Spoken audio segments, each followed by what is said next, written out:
사랑하는 영락교회 지체들에게 주 안에서 평화 인사를 전합니다.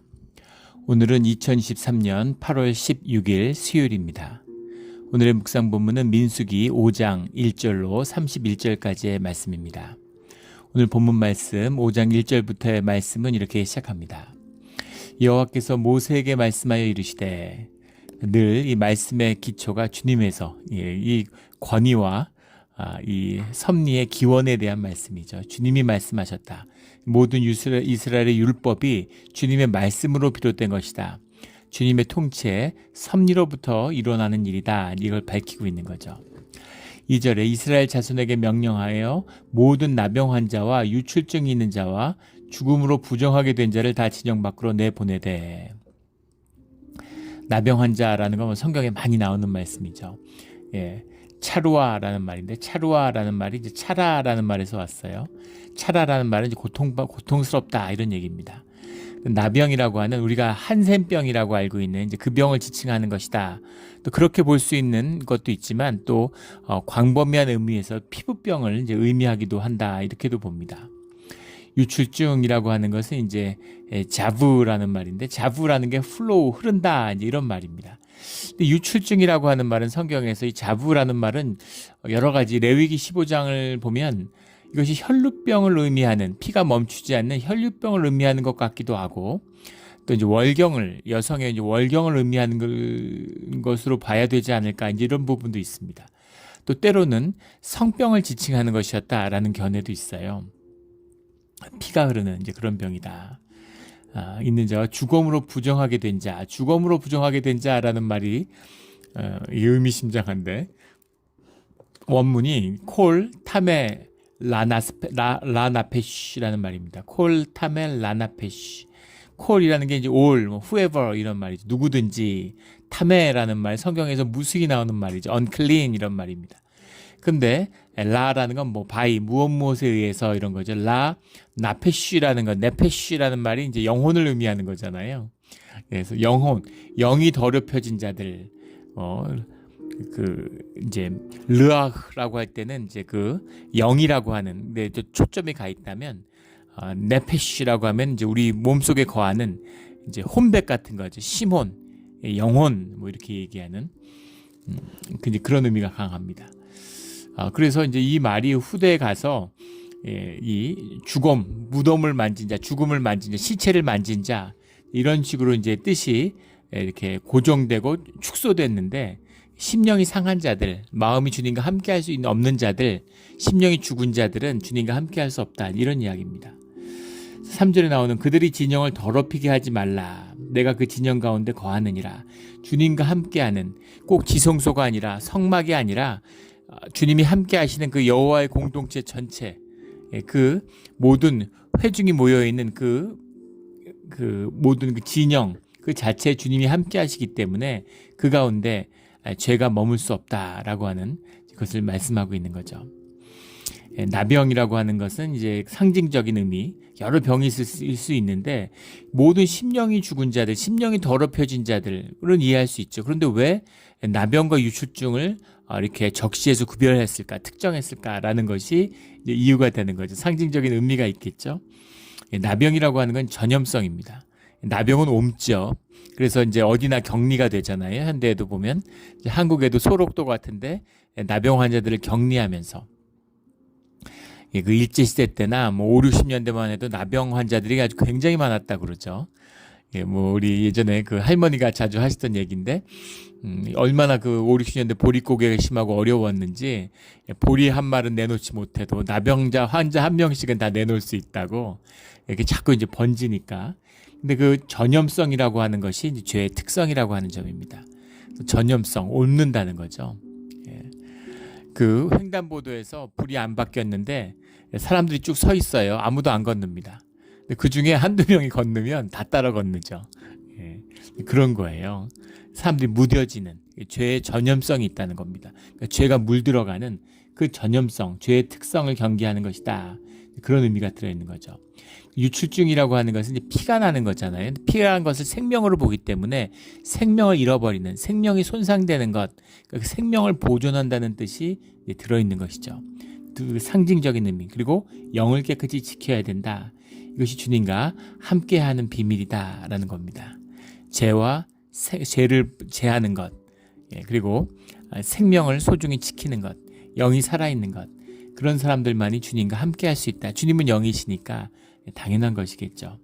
오늘 우리 가운데 이 율법의 참된 정신이 실제가 지켜져서 주님과 늘 함께할 수 있는 우리 신앙의 자리가 되기를 주의 이름으로 축원합니다. 이것이 부정한 사람을 처리하라고 하는 공동체가 주님과 함께 머무는 비밀이라는 거죠.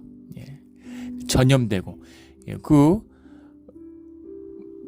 무슨 음식을 뒀는데 곰팡이가 쓸었어요. 근데 곰팡이만 찢어내고 먹나요? 그러지 않죠. 다 버리는 거죠. 그 공동체의 뜻입니다. 그래서 그런 것과 구별되어 있는 공동체가 지켜져야 된다는 것이죠. 이것이 유기체적인 영이 하나 되는 생명의 본질이다라는 뜻이 들어있습니다. 이게 무슨 율법이고 뭐 유출증이나 나병 환자만 특별히 더 무슨 부정한 죄다 이렇게 모는 게 아니죠. 그 의미, 실제를 바르게 이해하는 우리의 신앙의 자리가 되기를 주의 이름으로 축원합니다. 5절부터 10절까지는 죄에 대한 값에 대한 말씀이죠. 6절에 이스라엘 자손에게 이르라. 남자나 여자나 사람들이 범하는 죄를 범하여 여호와께 거역함으로 죄를 지으면, 사람들에게 범하는 죄라고 하는 말이 미칼 하도트라는 말인데, 하도트라는 말이 씬이죠.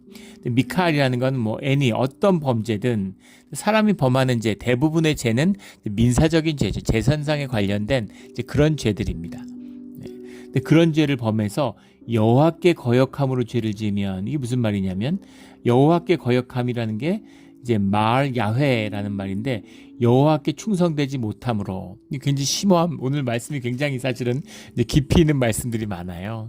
이 말씀을 깊이 있게 이해하지 못하고 현상적으로 이해하면 무슨 시대착오적인 율법으로 비춰지는 겁니다. 근데 이 시대에 주어진, 이 시대 고대 시대에 지금부터 3,500년 전에 주어진 그 사람들에 대한 말씀이죠. 그러나 그 말씀 속에 흐르는, 그 현상 속에 흐르는 이제 그런 깊은 뜻이 있다는 겁니다. 주님께 요즘에 우리가 뭐 보리가루 들고 나오지 않잖아요. 밀가루 들고 나오지 않죠. 유황 들고 나오지 않죠. 그 시대의 것이기 때문입니다. 하지만 주님께 예물을 들고 나온다는 것의 깊은 뜻, 본질의 뜻은 살아있는 것이죠. 그런데 하나님이 함께 하시고 하나님이 그 안에 임재하는 그 공동체 가운데서 지어지는 그 어떤 죄든지 그 죄는 여호와를 거역하는 죄가 된다라는 겁니다. 왜냐하면 주님의 지체가 되는, 주님의 몸된 그런 공동체를 이루었기 때문이죠. 이게 교회의 비밀이에요. 그래서 작은 죄도 주님 앞에 큰 죄가 되는 겁니다. 마할 야훼, 주님을 거역하는 죄는 신약 시대에 가면 이건 배역하는, 배교의 죄죠. 주님을 부정하고 우상에 귀의하는 그런 죄를 지칭하는 뜻입니다. 그런데 이 출애굽 시대, 주님이 그들 가운데 성막 가운데 함께 머무시는 그 기간 가운데 너희들끼리 지어지는 죄들, 그 죄들이 모두 주님을 거역하는 죄가 되기 때문에 그 죄를 반드시 풀어야만 된다는 것이죠. 깊은 비밀이에요. 교회의 비밀입니다. 교회이기 때문에 교회 가운데 이루어지는 작은 죄들이 주님을 거역하는 큰 죄가 되는 것이죠. 예전에 그 샌프란시스코 앞에 있는 그 섬에 있는 큰 이제 감옥이 있죠. 그 알카트레즈라고 하는, 이제 그게 폐쇄되게 됐던 원인이 됐던 그 사건입니다. 그 한 소년이 있는데, 그 소년이 배가 고파서 청소년인데 빵을 훔쳐 먹었어요. 지금 장발장 같은 얘기죠. 그 결과적으로 알카트레즈에 가서 이제 수십 년을 복역하게 되면서 그게 큰 충격을 불러일으켜가지고 알카트레즈가 사라지게 되는데, 처음에는 빵집에 가서 빵을 훔친 겁니다. 근데 문제는 그 빵집이 들어있는 쇼핑몰 안에 우체국이 같이 들어있었던 거예요. 근데 우체국은 연방 소속이기 때문에 연방 소속 건물에 불법으로 침입하면 그러면 7년 이상의 형을 받게 돼 있었다는 거죠. 그 빵을 사실 훔쳐먹은 게 무슨 그렇게 큰 죄겠습니까? 죄 중에 가장 작은 죄일 수도 있겠죠. 요즘에 미국의 정서면 빵집에 들어서 빵을 다 털어가도 뭐 별로 죄같이 생각하지 않는, 차를 훔쳐가도 뭐 별거 아닌 것 같은, 이렇게 죄악된 세상이 됐죠. 그런데 배고파서 빵을 하나 훔쳐 먹었는데 연방 정부에 그 가입하는, 그래서 몰들이 우체국이나 연방 시설들 그런 거를 이제 그 유치하는 걸 굉장히 좋아한다 그래요. 치안이 잘 유지되기 때문에. 예, 그런 거죠. 그 죄는 작은 죄였어요. 그런데 그것이 연방 건물이 들어있는 건물에 침입했기 때문에 큰 죄가 된 것이죠. 하물며 주님이 함께하는 곳 있고 주님이 머물고 있는 그 이스라엘의 공동체 가운데, 그 진을 친 여호와의 진 가운데, 그 가운데 벌어지는 공동체 안에서 벌어지는 죄들, 그 어떤 죄든지 여호와를 거역하는 죄가 된다. 이걸 다스리지 않으면, 이 죄를 문제를 해결하지 않으면, 이 죄, 주 여호와를 거역하는 죄라는 건 뭐예요? 용서받을 수 없는 죄, 사람들끼리 해결할 수 없는 죄, 이 죄가 있으면 공동체가 깨지는 죄, 모두가 죽는 죄가 된다, 이런 겁니다. 이 죄를 반드시 해결해야 된다, 이 뜻이 들어있는 거죠. 굉장히 심오한 그런 말씀의 뜻이 들어있어요. 7절에 그 지은 죄를 자복하고 그 죄값을 온전히 갚되. 지금부터 100년 전에 평양 노예가, 이제 평양이 동방의 예루살렘이라고 부를 정도로 불타올랐죠. 그 평양의 그 부흥의 역사가 사실은 이 대한민국과 우리 한민족이 지금 세계에서 가장 많은 선교사를, 두 번째로 많은 선교사를 파송하고 있는 그런 선교의 중추가 되는 이제 뿌리가 됐습니다. 근데 그 당시 평양 노예에 보면 1년에 치리한 사건이 300건이 넘죠. 기록에 남아 있어요. 교인 중에 담배 피는 사람을 징계한 이런 내용들이 나옵니다. 출교를 시켰어요. 예. 근데 지금 그때부터 규모가 노회가 아니라 전체 교단, 교단 가운데, 뭐 저희가 속해 있는 교단은 말할 것도 없고, 그런 교단, 장로 교단 가운데 치리하는 죄가 한 건도 없습니다. 예, 정말 성화가 이루어지고 사람들이 순결해졌기 때문일까요? 아니죠. 예, 주님의 임재가 사라지고 도덕이 무뎌지고 영이 죽었기 때문이에요. 예, 이것이 교회가 부패하고 타락하고 기독교가 망하고 사회에 부패가 넘치는 이유입니다. 그 문제를 해결해야 되는 거죠. 영이 살아있고 그 죄에 대한 아주 그 센서티브해지는 거예요. 그러면 그 문제들을 다루지 않을 수 없는 것이죠. 그 죄를 자복하는 것, 이게 중요한 거죠. 예, 그 죄를 자복하는 것. 자복한다라는 걸 요즘에 교회가, 기독교가 타락하니까 내가 주님에게 뭐 은밀하게 고하는 것처럼 내가 주님께 회개했다 그러고, 이건 이 뜻이 아닙니다. 자복한다 이러니까 히트바두라는 말인데, 히트바두라는 말이 손을 들다라는 겁니다. 우리 손을 들고 경배한다 그럴 때 손을 든다라는 말에서 유래한 거예요. 그래서 경배한다는 게 무슨 말이겠습니까? 주님 앞에서. 왜 이게 자복한다는 뜻이 됐을까요? 회개는 공적으로 하는 것입니다. 회중 앞에 나와서 내가 이런 죄를 지었습니다, 이렇게 고백하는 거예요. 이것이 이제 그 항상 부흥운동의 시작이죠. 사람들 앞에서, 사람들이 아무도 모르고, 사실 내가 말 안 하면 아무도 모르는 죄인데 주님의 임재 앞에서 영이 깨어나니까 견딜 수가 없는 거죠. 그래서 사람들 앞에 나가서 내가 이런 죄를 졌습니다 라고 고백하는 이제 그 죄입니다. 그 죄를 고백하고 회개도, 우리 이런 한국의 개신교의 초대 역사에서도 회개는 회중 앞에 나와서 하는 거예요. 그래서 그 죄를 공동체의 죄로서 받는 것입니다. 주님 앞에 올리는 것이죠. 그래서 그 죄값을 온전히 갚되. 온전히 갚되 할 때, 온전히라는 말이 이제 베로쇼프 이런 말인데, 머리라는 뜻입니다. 그러니까 갚을 수 있는 최대한 갚아라, 이런 얘기입니다. 그 끼친 손해를 네가 할 수 있는 정성을 다해서 할 수 있는 만큼 다 갚아줘야 돼. 그 죄값을 다 갚아야 돼, 이런 얘기예요. 죄값은 갚는 것입니다. 죄를 용서받는 것이지 죄값을 갚아야 되는 거예요. 근데 기독교가 타락하니까 마치 주님 앞에 회복하면 죄값을 치르지 않는 것처럼, 죄값을 치르지 않기 위해서 자복하는 것처럼 그렇게 된 것이죠. 완전히 잘못된 것입니다. 성경의 말씀을 보세요. 공적으로 주님 앞에 죄를 고백하고 그 죄값을 있는 대로 최대한 다 치르고 갚는 것입니다. 거기다 더해서 5분의 1을 더하여 그가 죄를 지었던 그 사람에게 돌려줄 거예요. 남한테 재산상의 피해를 입었으면 그 피해를 입힌 걸 다 갚아줬을 뿐만 아니라 요즘으로 하면 정신적인 피해 보상까지. 그 마음이 상하고 그런 정신적으로 피해받은 그것까지 보상을 다 해야 된다는 겁니다. 예. 남한테 100만 불 손해 끼쳤으면 120만 불 갚으라는 거예요. 그리고 나서 죄를 주님에게 고백하고 그리고 그 죄값을 다 갚은 다음에 그 죄가 용서받는 것이다 라는 것이죠. 8절에 만일 죄값을 받을 만한 친척이 없으면, 친척이라는 게 가말이라는 이제 말인데 기업 물을 자 뭐 이렇게 성경에서 이제 해석되는 이제 그런 고엘 제도와 관련이 있는 것이죠. 그들에게 갚아야 될 그런 사람들을 찾을 수 없으면 그 죄값을 여호와께 드려 제사장에게 돌릴지니, 제사장에게 돌린다라는 게 이제 주님께 드린다. 그것을 그 가족들에게 갚아야 되는데 갚을 사람이 없으면 그 공동체의 몫으로 돌려라 이런 뜻이죠. 그래서 분깃이 없는 제사장의 것이 된다 이런 이야기입니다. 그것이 이제 공동체로 나눔이죠. 그 나눔을 받고 11조로 살아가는 레위인들이잖아요. 제사장들이니까 그들에게 돌려라 이 뜻이 들어있는 겁니다. 이스라엘 자손이 거제로 제사장에 가져오는 모든 선물은 이제 거제로 드린다. 우리 오늘 성경 말씀 가운데 이제 요제로 드린다는 말과 거제로 드린다는 말씀이 나오는데, 이 거제로 드린다라는 것, 이것은 종류가 아니라 드리는 방식의 차이다라는 걸 우리 주일날 레위기 다룰 때 나눈 적이 있죠. 그래서 거제는 들 것자, 드는 것입니다. 근데 이렇게 주님께 드는 거, 높이 들렸다가 내리는 거죠. 들어 올렸다가 내린다는 뜻은 하나님께 드려져서 하나님께 받은 바 된 것을 주 안에서 나눈다, 돌려받는다라는 상징이 들어있는 거예요.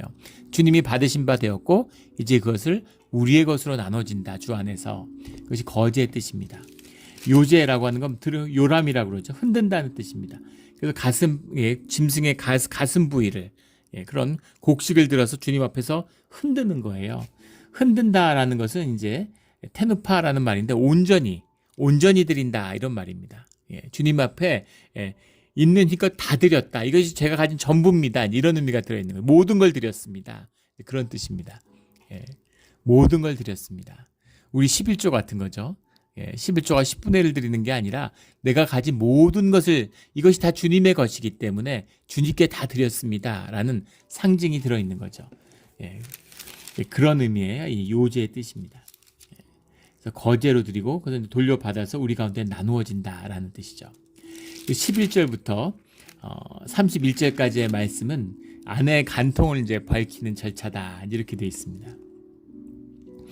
아내가 간통죄를 저질렀는데 이것을 어떻게 밝힐 것인가. 그 13절에 보면 한 남자가 그 여자와 동침하였으나 그의 남편의 눈에 숨겨 드러나지 아니하였고 그 여자의 더러워진 일에 증인도 없고 그가 잡히지도 아니하였어도, 증인도 없고 잡히지도 않았다는 얘기는 무슨 말일까요? 현행범이 아니라는 얘기죠. 우리 레위기 20장에 10절인가요? 나오는 이 간통하는 자를 돌로 쳐 죽이는 것은 현행범일 때 하는 겁니다. 의심이 들거나 뒤에 밝혀졌다, 뒤에 자백을 받았다, 이래서 끌고 나오는 게 아니에요. 굉장히 깊은 의미가 들어있습니다. 사람 보고 그 죄가 무겁기 때문에 응징하라는 게 아니에요. 생명으로 치르라는 얘기잖아요. 생명으로 치르라는 얘기가 뭡니까? 주님을 거스르는 죄를 했는데 그 죄를 씻는 방법은 생명밖에 없죠. 그래서 그 죄를 끊으라는 얘기입니다. 무슨 말이냐면, 왜 현행법은 뒤에 보면 이 사실을 뒤에 자백해요. 그러면은 벌을 면제받습니다. 사람들 앞에 실토하면 그러면 이혼은 당할 수 있지만 다른 무슨 처벌을 받는 게 없습니다. 야, 그러면 들키지만 않으면 나중에 자백하면 되겠네? 그런 의미가 아니죠. 왜 현행범은 돌로 맞아 죽는데 나중에 자백하면 그 사람은 벌을 면할까? 물론 이제 자기 죄를 깨닫고 자백했으니까 정상이 참작되는, 요즘도 그렇잖아요. 검찰인에 가서 자기 죄를 다 이렇게 하면 그 플리 바게닝이라고 그러나요? 그 미국에서는 죄값을 공개적으로 흥정할 수 있고, 한국은 그런 것을 법적으로 인정하지는 않지만 법정에서 정상을 참작해서 죄를 감형을 해주잖아요. 그런 뜻이 들어있는데 그런 의미가 아니라는 것이죠. 무슨 의미냐면은 이런 겁니다. 하나님을 모욕하는 얘기를 듣는 자들은 그 들은 자들이 그 모욕하는 자들을 돌로 치게 돼 있죠. 그게 무슨 의미냐면 그 말을 한 자나 들은 자나 그 똑같은 죄에 묶였다는 얘기입니다. 그 죄가 지어지는 자리에 함께 있었어요. 그럼 너도 죄인이야. 그런 뜻입니다. 사람들이 모여가지고 뒷담화하고 가십하고 그런데 믿음의 사람이라 그러면서 그 자리에 앉아 있었어요. 그러면 너도 그 사람들하고 똑같아. 그 얘기예요. 그런데 그런 묶임, 그 죄를 가지고는 주님 안에 있을 수 없다 이겁니다. 그래서 그것을 회복하기 위해서는 그 죄의 묶임을 네가 끊어야 돼. 들은 당사자들이, 그 말을 들은 자들이, 그걸 본 자들이, 그 죄의 현장에 있었던 자들이 너희들이 그것을 끊고 나와라. 안 그러면 너희도 그 사람들과 똑같은 취급을 받는다라는 겁니다. 이것이 죄의 묶임, 죄의 전염성. 이게 뭐라고 표현해야 됩니까? 업이에요, 업. 묶인 겁니다. 업장이라고 그러죠, 불교에서는. 이거 니들이 절대로 못 끊어. 이걸 끊을 수 있는 건 주님밖에 없는데 너희들이 끊으려고 주님 안에서 그것을 끊는 방법, 너희가 너희의 삶의 인격에 대한 책임성을 가지고 주의 이름으로 그걸 끊어라 라고 하는 기회를 주는 것이죠. 이 의미가 들어있어요. 그래서 증인도 없고 그가 잡히지 아니할 수도 이런 것은 현행범이 아니었기 때문에, 현행범이면 문제가 없죠. 그 자리에서 돌로 치면 되니까. 근데 그런 게 아니다라는 겁니다. 돌로 치라고 하는 게 너무 잔인하지 않느냐. 생명으로 죄의 값을 끊어야 된다. 생명의 대가를 치러야 된다라는 의미가 들어있는 거죠. 왜 죄값을 치르는데 양을 잡고 소를 잡고 염소를 잡습니까? 새를 잡습니까? 죄는, 생명에 묶인 죄는 생명으로만 풀 수 있다라고 하는 그 의미가 들어있는 거죠. 이것이 죄사함의 비밀이에요. 깊은 영적인 비밀입니다. 이건 이해하고 설명하고 이런 게 아니에요. 이것은 깨닫거나 못 깨닫거나 둘 중에 하나죠. 생명의 원칙이 들어있다라는 것이 이 죄를 푸는, 주님과 함께하는 비밀이라는 겁니다. 복을 주고 싶은데, 우리를 축복하고 싶은데 함께할 수 없는, 함께하면 우리가 죄가 있으니까 죽어요. 우리가 두려움에 떱니다. 두려움은 죄가 있기 때문이죠. 죄를 씻지 않으면 주님과 함께할 수 없는 것이죠. 왜 두려워할까요? 아는 거죠. 주님 앞에 서면 죽는다는 걸 본능적으로 알아요. 두려워하는데 주님 우리에게 두려워하지 말라고 말씀하시는 거죠. 우리가 주님과 함께하는 법을 가르쳐 주시는 겁니다. 그런데 14절에 그 남편이 의심이 생겨 그 아내를 의심하였는데 그의 아내가 더럽혀졌거나 또는 그 남편이 의심이 생겨 그 아내를 의심하였으나 그 아내가 더럽혀지지 아니하였든지, 간통을 했을 수도 있고 안 했을 수도 있는데 문제는 남편이 의심을 한다는 겁니다. 의심이 생기는 거죠. 의심이라는 말이 루하우 키나흐라는 말이에요. 루하우 키나흐라는 게 질러시, 루하흐라는 게 이제 영이잖아요. 그런 질투하는 영에 붙들렸다 이런 얘기죠. 이게 의심의 본질이에요. 그래서 이것이 죄의 영역에 있다는 겁니다. 의심의 영역에 들어간 것, 영적인 악한 영세, 대적의 권세 아래에 놓였다, 거기에 붙들렸다라는 말이 바로 이 루하우 키나흐라는 말이죠. 의심이 생겨라는 이 말입니다. 남편이 그 의심의 영에 붙들렸어요. 이것을 풀어야 된다는 겁니다. 어떻게 풀까요? 의심이 드는데 합리적으로 생각을 해봐요. 우리 이때까지 살아온 세월이 있고 의심할 이유가 없어. 의심할 말이 안 돼. 말이 안 되지. 의심하니까 이런저런 얘기를 하니까 와이프가 다 해명을 했어요. 다 납득이 됐어. 그런데도 의심이 풀리나요? 풀리지 않죠. 그 음식을 먹는데 이거 좀 상한 것 같은데 안 먹죠.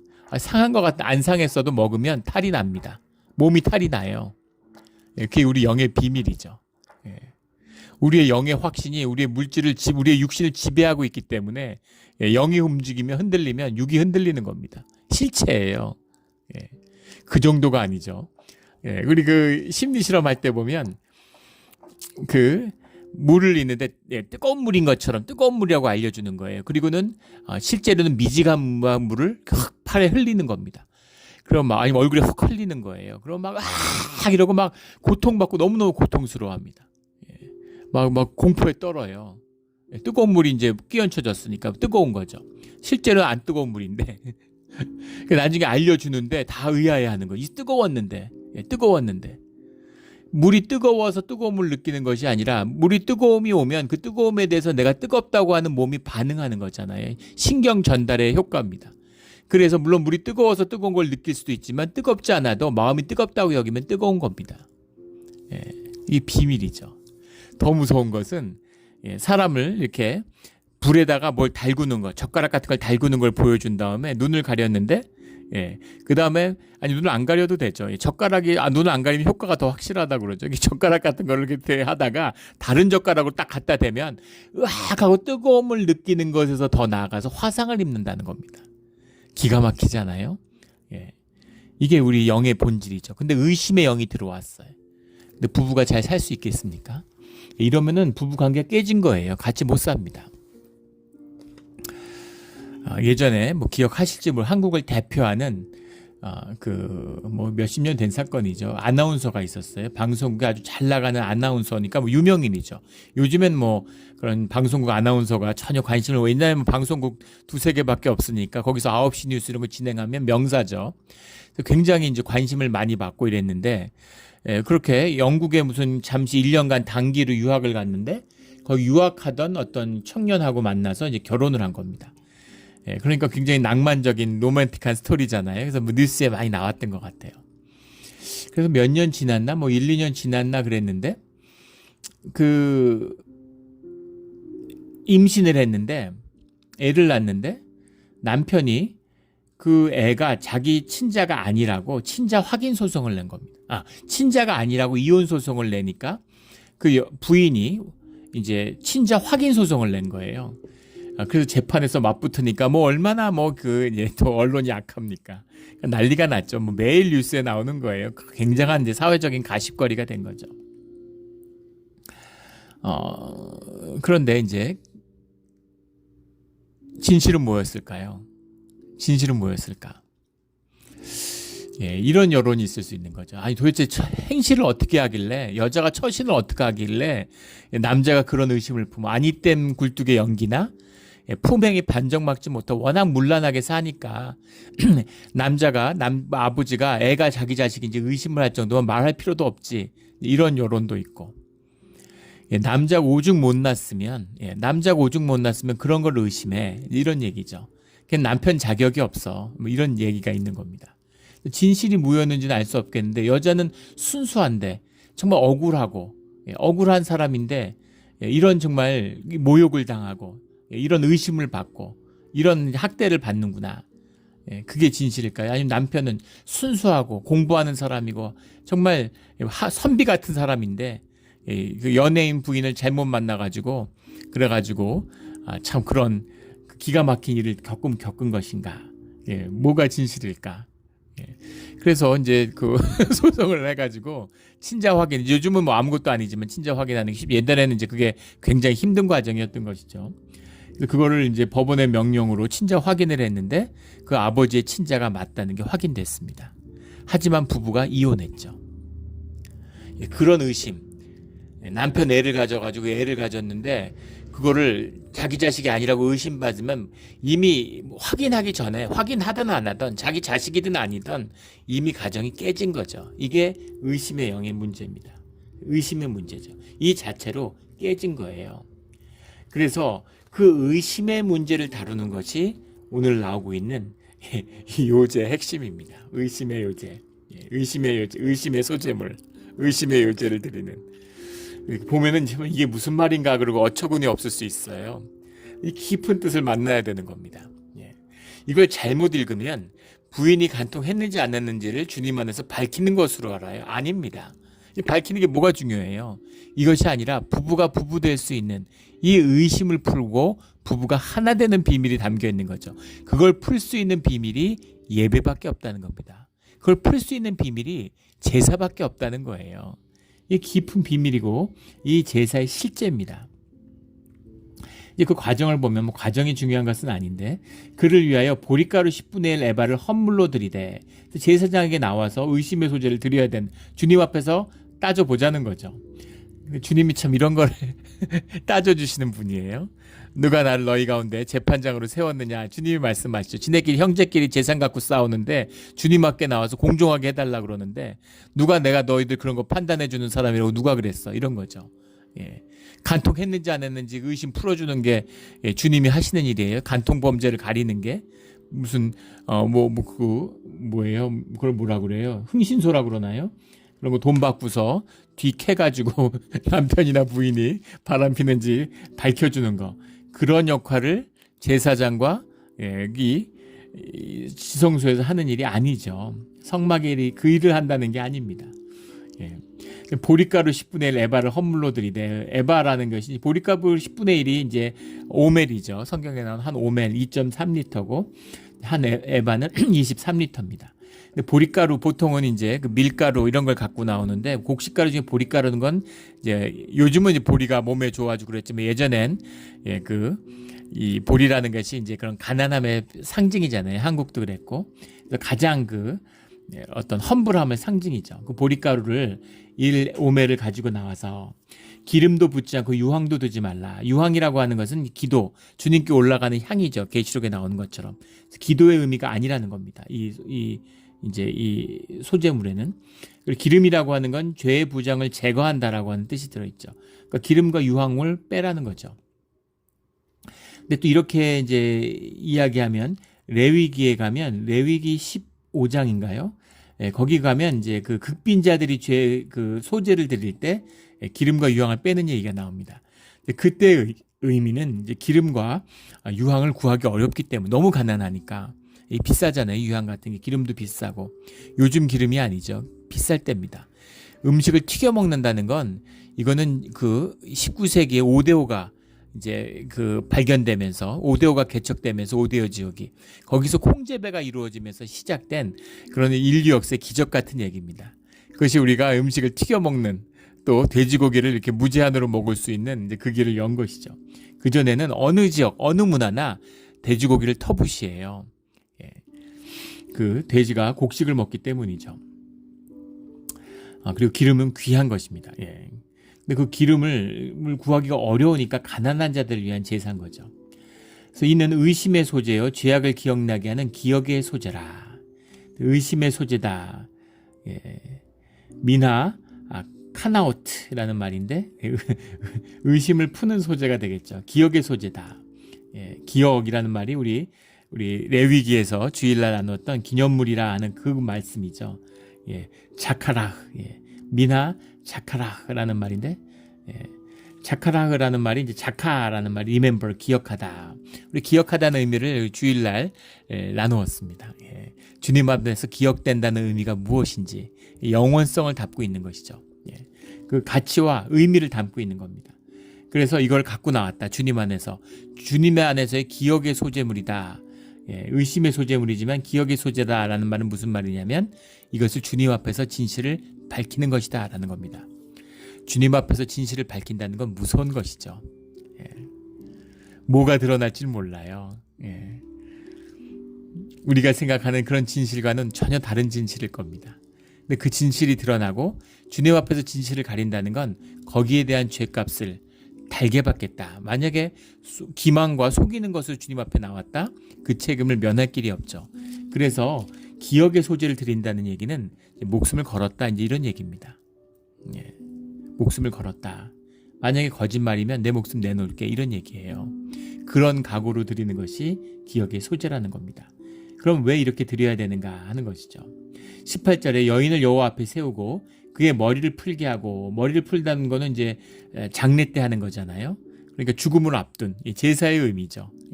그런데 그런 그 유대 전승에 보면 가족의 입회가 금지돼 있어요.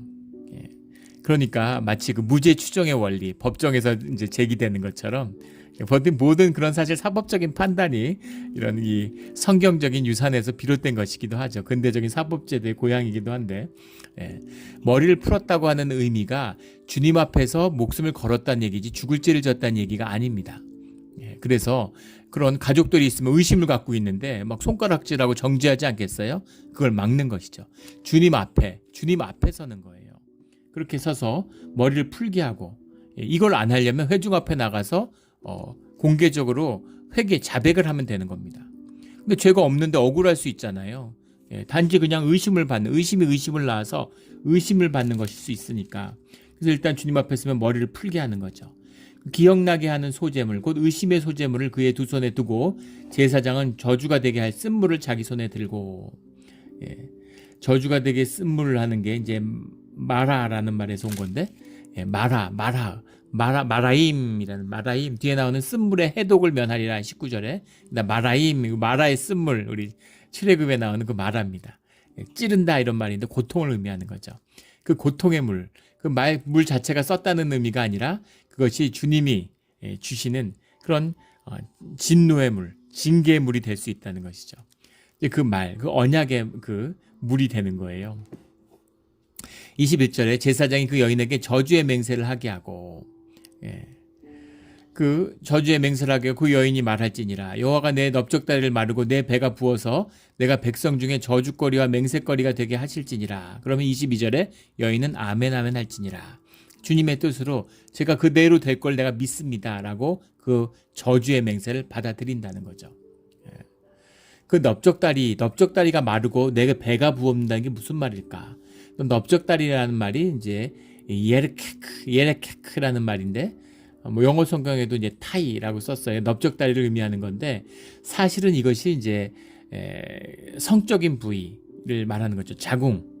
그래서 이것을 이제 요즘 말로는 뭐 난소 수종증, 난소 수종증이었을 것이다. 근데 증세가 비슷하죠. 그게 이제 자궁이 마르고 배가 붓고 이제 이러니까 난소 수종증이 아니겠느냐 뭐 이렇게 얘기하는데 정확한 뭐 병명이 중요한 게 아니라 생명의 근원이잖아요. 자궁이라는 것은. 근데 그 생명의 근원이 저주받는다. 생명의 근원 이 자궁이라고 하는 건 난소라고 하는 것이 생명의 근원이죠. 여성의 몸 가운데 생명을 잉태하는 여성성의 상징이고 가장 근원적인 것이잖아요. 그것이 저주를 받는다라는 겁니다. 너의 여성됨, 그것이 저주받는다는 걸 걸고서 그 진실을 주님 앞에서 밝히겠느냐? 그렇겠습니다. 아멘 하는 거죠. 만약에 내가 거짓말 친 거면 주님 앞에 자백하면 너 정말 그 바람 났으면 났다고 얘기해. 그러면 그 문제는 너희 문제야. 그럼 가서 너들끼리 이혼을 하거나 말거나 니들이 같이 살거나 아니면 이혼을 하거나 그건 너희 문제야. 하나님의 문제가 아니야. 그런 얘기인 거죠. 그런데 지금 네가 그것을 하나님을 속이면 그리고 그 앞에 나와서 주님 앞에서 밝히겠다는 걸 만약에 하나님의 이름을 이용해서 너의 무죄를 너가 하나님을 속여서 무죄를 증명하는 그런 방식으로 주님을 쓰시는 거면 그러면 저주를 피할 수 없는다. 단순한 무슨 저주가 아니라 근원적인 저주, 아주 사회적인 죽음과 육신의 죽음을 겸하는 아주 본질적인 그런 최악의 저주를 경험하게 돼. 그걸 경험하겠어? 아멘하고 받았다는 겁니다. 그리고 23절에 저주의 말을 두루마리에 써서 그 글자를 그 쓴물에 빨아넣고 맹세의 의미죠. 25절에 의심의 소재물 취하여 소재물 여호와 앞에 흔들고 제단으로 가지고 가서 제사장은 소재물 중에 한 움큼을 취하여 여자에게 기억나게 하는 소재물로 제단 위에 불사르고 주님께 올려서 주님의 판단을 받았다는 겁니다. 그렇게 해서 주님의 뜻을 구하면 어떤 결과가 나냐, 살아계신 주님의 어떤 결과가 나오냐면 그것이 거짓이었으면 하늘의 저주를 받게 된다는 것이죠. 그런데 28절에 반전이 있습니다. 여인이 더럽힌 일이 없고 정결하면 만약에 여인이 억울한 것이면 해를 받지 않고 임신하리라. 태의 저주를 받을 수도 있고 아니면 태를 주님이 여셔서 축복의 아이를 준다는 겁니다. 임신한다, 생명을 갖는다는 건 그 시대의 가장 큰 축복이죠. 이게 주님 앞에 나오는 의심의 소재, 주님 앞에 나오는 기억물의 소재의 비밀이에요. 기억물의 소재, 주님 앞에서 밝히는 자, 주님 앞에서 억울한 자는 복을 받는다는 겁니다. 주님이 풀어주신다는 거예요. 이것이 우리 크리스찬의 비밀입니다. 살면서 억울한 일, 분한 일이 얼마나 많아요. 근데 그것을 세상에서 가리려고 막 그러는데 그럴 필요 없이 주님께 가져가는 것입니다. 주님께 가져가서 주님 안에서 주님이 밝혀주시면 그러면 우리의 억울함을 풀어주시고 우리가 억울한 거면 우리에게 그것이 오히려 축복이 된다 이런 얘기죠. 부인은 얼마나 억울했겠어요. 못난 남편 만나가지고 의심받고 얼마나 억울했겠습니까. 그런데 오히려 그것을 풀어가는 과정이 주님 앞에서 복된 축복을 받는 주님 앞에 정직함이 주님이 복을 주시는 근원이 됐다라는 겁니다. 우리 사시면서 억울한 일들 많으셨을 겁니다. 그런데 그것을 주님께 가져가십시오. 주님이 그 모든 억울함을 우리를 향한 축복으로 바꿔 주시는 것이죠. 축복을 모든 모든 억울함이 축복으로 바뀌는 우리의 믿음의 자리, 신앙의 자리가 되기를 주의 이름으로 축원합니다. 아멘. 기도드리겠습니다. 하나님 아버지 감사합니다. 주님 계셔서 감사하고 우리의 신원을 해주실 분이 주님이시라서 감사하고 모든 억울함이 주님 앞에서 풀어질 수 있음으로 인해 감사드립니다. 감사하며 예수 그리스도 이름으로 기도드렸습니다. 아멘.